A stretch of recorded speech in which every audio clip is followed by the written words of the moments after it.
What's up, board fam? Eric here, and we are in the midst of the Supergirl advertisement cycle right now. We had a new trailer drop. We're going to watch that tonight on the Nerdcast. We have interviews dropping. We have probably a lot of premieres that are going to be popping up over the next couple months. So we're going to have a ton of Supergirl stuff coming out. And of course, outlets like Variety and Deadline and Hollywood Reporter are looking for sensational clickbait headlines for people to click on, making them think that there's something wrong with the production side of Supergirl, whether it be an actor's opinion on something, a statement that was made in an interview that just doesn't seem quite right, something they can turn and flip into a narrative-driven headline, something to compete in the culture wars, because let's face it, social media right now, the internet in general, is driven by outrage, and that is what these outlets are now giving into. Even these big outlets, like I said, Deadline, Hollywood Reporter, Variety, are starting to give into it because they're getting monetized on places like Facebook and Twitter, where they can get money for being outrageous.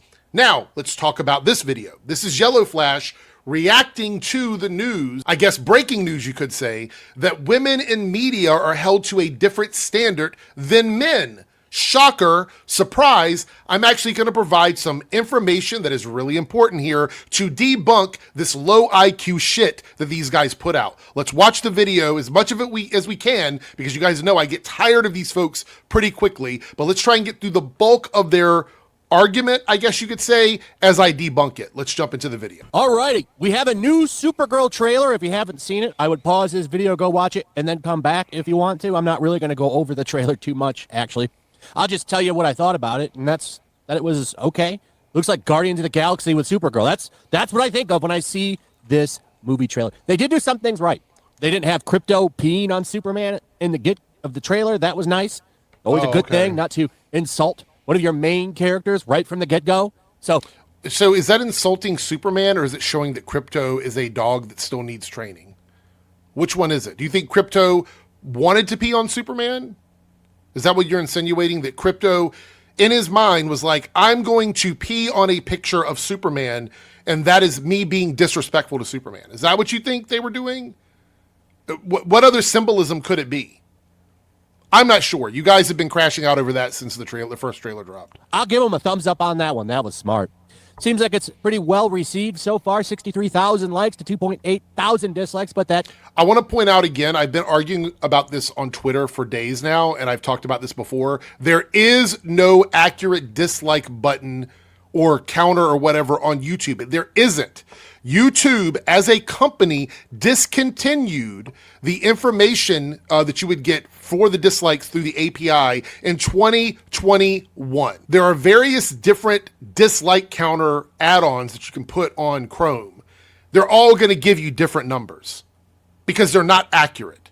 We know this. We've seen people go through and look at every single comparison. Yes, sometimes they're going to be close, but they're widely inaccurate in almost all major cases.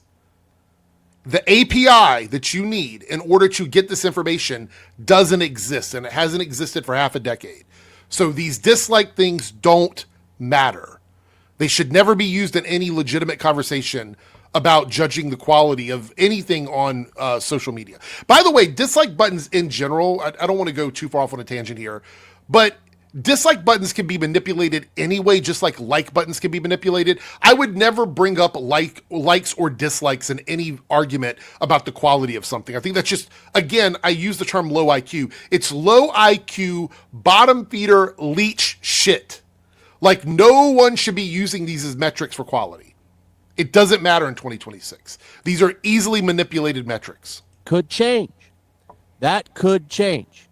Now, what I want to talk about a little bit is about what's going on behind the scenes with this movie, and that would be that... Of course, because this is what these guys do. Okay, I just want to reiterate, if you're new here, if you're brand new, make sure you subscribe, hit like, leave a comment down below if you want more based content. These guys love to poison the well. That's what they do. And they love to look at things like award show speeches, red carpets, interviews, things that people might have done on like an Instagram live. That's what they do. They're never really looking at the actual product. The product is really not super important to what they do. It's all about the narrative. It's all about whatever story they can create out of bits and pieces of social media. Some of them do a good job of it. Yellow Flash, not so much. Yellow Flash isn't a really good one at doing this. People like Nerdrotic happens to be very skilled in doing these kinds of things. I can still debunk them and call them out, but Yellow Flash isn't so good. Let's see where he takes us. Apparently, they are having some trouble. I know that there's been at least 8 different test screenings, different endings, different scenes. They're changing things, trying to get this right. It seems like from what I'm going to pause it right there. I went and looked. I did some digging. I don't see any legitimate confirmations of test screenings. He says 8. I'm seeing 0 as of the 31st of March. I'm seeing 0 confirmed. Test screenings that they do for movies are a form of public quality control to try and confirm or figure out if something is working or isn't working. They're made to go out in a state that can be adjusted or changed before the movies get released. That's a way for them to sort of mitigate any of the money that they might lose on a project that doesn't work. And the reason why is studios are not creators of art. They are risk assessment and risk managing factories that pump out other people's art. So what they're doing is they're trying to mitigate the risk in putting out a project that costs a lot of money or it's a big IP or something like that. So anytime these guys get mad about test screenings, simply it's a misunderstanding or misinformation about what test screenings do.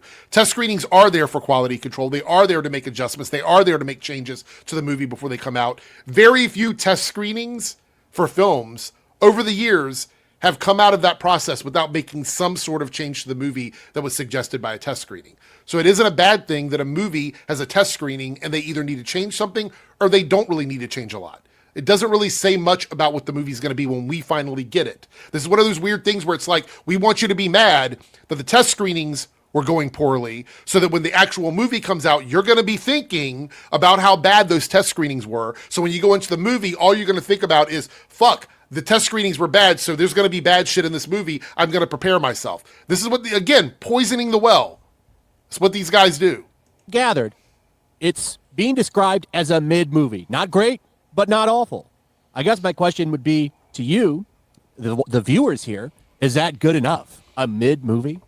Good movies need to exist. I'm not saying this is going to be just good. I'm not saying it's mid. I'm not saying it's awful. I'm not saying it's great. I'm saying that we have to allow a space for movies that are just good movies.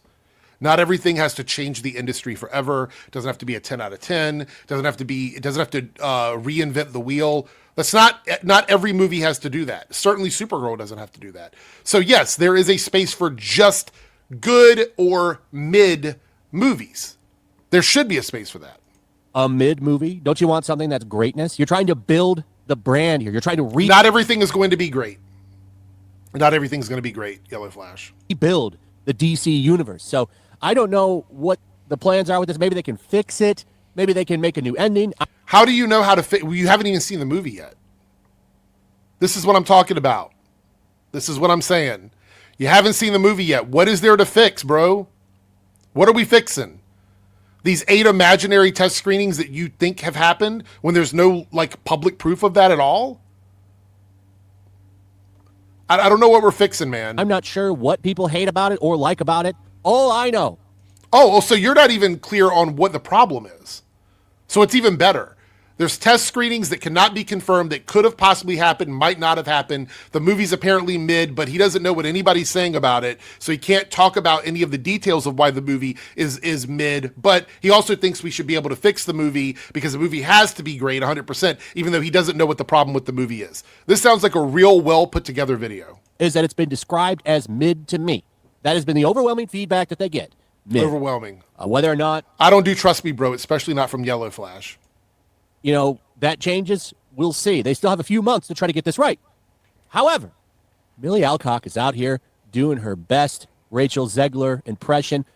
Oh, yeah. You can't bully Rachel right now because she's not anything. So Millie is now going to become... There always has to be one woman every year. If you go back and you look historically, there's one woman every year that these channels bully and harass online. There's always one.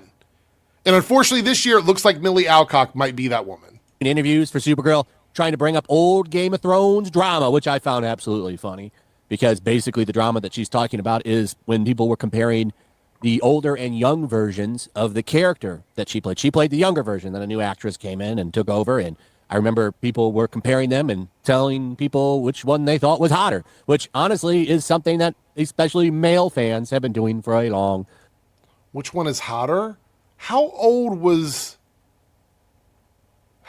Millie's character on House of the Dragon? Okay. We got a problem, fam. We got a big problem. So it looks like the character that she was playing on House of the Dragon was around 14 years old as of her first appearance, and ages up to around 17, maybe 18. So 14 to 17 is the majority of the time that she's on screen. So why the fuck, I'm just going to be honest, why the fuck would men watching that show be talking about which one is hotter when the younger one was young, as portrayed on the show? I'm not talking about Millie, I'm talking about the character on the show. That's the conversation we would be having, right? Why would you be talking about a kid or a character that's supposed to be a kid on the show and which one is hotter? That's fucking crazy. But let's continue. Long time. But apparently, that means you now apparently own her body. So she did an interview with Vanity Fair, and this is the comment that's been getting some traction here that I think is pretty interesting. Has the famously fickle Game of Thrones fandom prepared Alcock for the inevitable backlash she'll face? It definitely made me aware that simply existing as a woman in that space is something that people comment on. We have become very comfortable having this weird ownership of women's bodies, she says. I really can't stop them. I can only be myself. So the funny thing is, you're reading this right after you have just made the argument that it's okay if men just compare how hot women are in media. You just made that statement before you read this, meaning that you have already participated in an objectification of women's body in a weird ownership way by looking at their bodies and determining which one is hotter to you. Now, does that affect them directly? Like, are you interacting with them? No, but they can still see this stuff on social media. They can still read about it. They can still hear about it. I do have some stats here I want to bring up. Let me see if I can find them very quickly. All right, so this is a study from NIH, National Library of Medicine, PubMed Central, and it shows, recent study shows that women in film and TV still face problems both inside the industry and how they're represented and received. A major Hollywood Commission survey included 5,259 entertainment workers and found that harassment, bullying, bias, and underreporting are still serious issues in the industry. A 2023 Women in Film survey also found that 28.5% of respondents say they personally experienced abuse of misconduct in the screen industry within the last year, and 48.3% of former workers said they left the industry because of abuse or misconduct. On screen, women are still underrepresented. In top-grossing U.S. films in 2025, women made up only 29% of protagonists, 36% of major characters, and 38% of speaking characters. Research also suggests that female-led films can face more sexist criticism in reviews, Exhibit A, and studies on toxic fandom show that online backlash against women often overlaps with misogyny. Overall, the evidence suggests that women are still dealing with sexism in the industry, less visibility on screen, and gender-based negativity from audiences and fan spaces. So there's nothing that she's saying in this quote that isn't confirmed by actual studies. But certainly, let's continue and hear what you have to say, because maybe you have information that contradicts the information that I have from an actual study and survey that was done. I'm going to be listening for that, Yellow Flash. So apparently, commenting on the attractiveness of a actress is now ownership of their bodies. What are you doing? Funny, right? Stop! Why are these people so dumb? She's trying to come out and sound super intellectual feminist here. Commenting on my looks is some sort of ownership of my body. I didn't know that It is, though. You are objectifying someone. Objectification is defined as treating a person as a commodity, object, or property that can be bought, sold, or controlled, denies their agency, autonomy, and subjectivity. It is dehumanization. So yes, objectifying a woman in media is a form of ownership over their bodies. She's accurate, you're wrong, and you think it's funny. You're calling her stupid. You literally don't know what the fuck you're talking about. I owned Millie Alcock. That's That's interesting. Didn't know that. If I did, then I would tell them to change this to the more iconic Supergirl suit. I'm not really a fan of these new suits. I don't like them. Oh, didn't really. Yeah. Let's just jump over all of the misogyny, sexism, objectification, and start talking about geek shit again. That's the problem with these fucking idiots, man. Like Superman's suit. I would say, why don't we go back to something like the CW Supergirl suit before they put pants on her, and that was really stupid.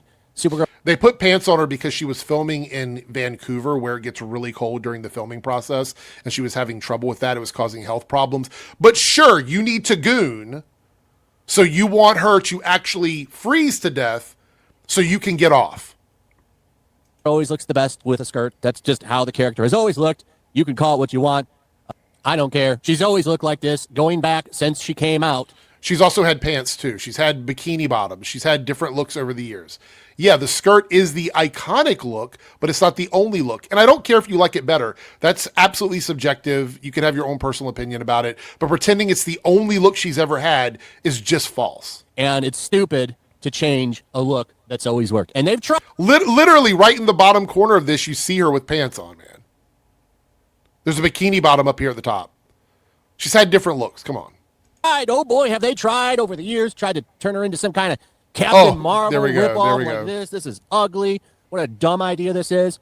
This is all subjective. I don't argue subjective stuff. You don't have to like it. Doesn't mean it doesn't get to exist, and it doesn't mean that other people don't like it. So you can cope and seethe about that all you want. She looks the best here. Just the boots and the skirt and the shirt. That's the best look. Though I've always been a fan of how she looked in the animated series. Always really liked that look. This is it right here. But, you know, it's still a variation of the iconic look that people like. But I do think she looks her best, like right here. This is a great example of the proper. Okay, fair. I don't give a fuck. Can we move on? Change it a million times. Like, is that it? Is this all we're going to talk about? Reboot. Is this all we're going to do? We're about a little over halfway through your video. If you don't start going back to what you were originally talking about, we're just going to move on, and I'm going to call you out for being a dumbass. So please, let's continue. That was an ugly era. Quickly, they went back to the iconic look. And they're trying to do it with the DC version, but I just hate these weird like lines on it. Just not a fan. Just like I'm not a fan of these actors coming out and saying dumb shit. She's coming out trying. It's not dumb. What she's saying is true. Statistics back her up, and you don't understand what objectification means. You're the dumb one. You're the stupid one, not her. It's okay that you don't agree with her, but you can't say that she's stupid or that she's not telling the truth. Be the proud feminist here. No one has ownership of your body. It's just fans talking about who's more attractive. They've been doing it for a long time. That's literally what objectification is, bro. A long time. People have compared female characters. Hell, women are some of the most notorious to comment on other people's looks, especially on other women. That's nothing new either. But, you know, doing this apparently makes her a victim, and that's what a lot of the comments are saying down here. She's already pulling the victim card. Oh, shut the F up. It has zero... Men are so fucking soft in 2026. I swear to you, I don't know how we even got here. She's not playing a victim. Simply stating reality about how she exists in media is not the victim card. She's not asking for people to treat her differently. Matter of fact, she says she just deals with it. She says it in the interview. She's like, I just deal with it. It's all I can do. She's not playing the victim, man. You guys are just wrong. You're loud and you're wrong. And it's funny, but also really sad. To do with simply existing as a woman. Y'all are so effing insufferable. Go away. TF weren't her. I'm not going to listen to you read Twitter comments. The reality of this is that Yellow Flash, this is lazy content. It's the worst kind of content. He didn't do any research. He didn't try to find out why she said it. Is there any sort of like system in place that makes it harder for women in the industry? Are there any numbers to back up anything she's saying? What does objectification mean? Does it actually mean ownership? Oh, yes. Yes, when you objectify someone's body, you are exerting a form of ownership over them. All of these things are real things, and he didn't even bother to do that. So it's very lazy. It's very wrong. And it sucks, though, because I do believe that we could actually have conversations about this and get past a lot of this stuff. Like we could as a society.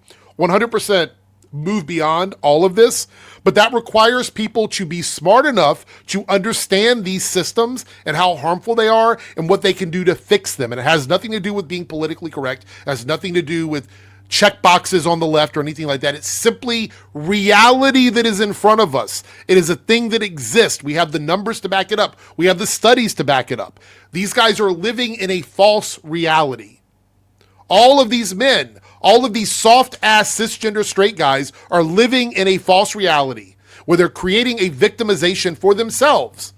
All of these guys are. They're claiming that she's the victim. She literally says she just has to deal with it.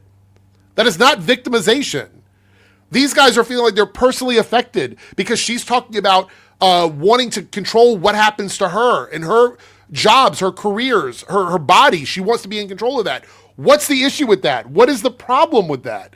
The fact these guys have an issue with it is very fucking telling. It's very telling. Anyway, we're not going to watch the rest of this brain rot. It's idiotic, lazy, idiotic, dumb, uninformed content. And that's all these guys make.